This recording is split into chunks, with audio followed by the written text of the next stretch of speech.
তোমার সাথে আমার আলাপ হয় ফেসবুক থেকে।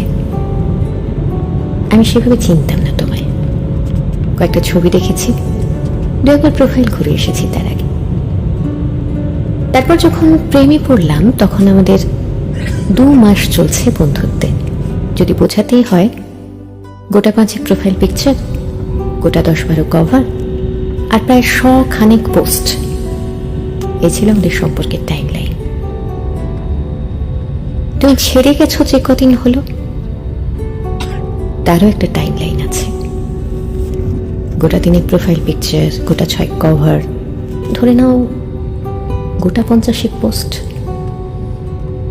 কি অদ্ভুত ভালোবাসা ছিল আমাদের। ছেড়ে যাওয়া, থেকে যাওয়া, টাইম লাইন সব কিরকম পাল্টে যায়। তারপর যেদিন আমি তোমার ব্লক লিস্টে গেলাম, সেদিন থেকে কত লেখা লিখেছি, কত পোস্ট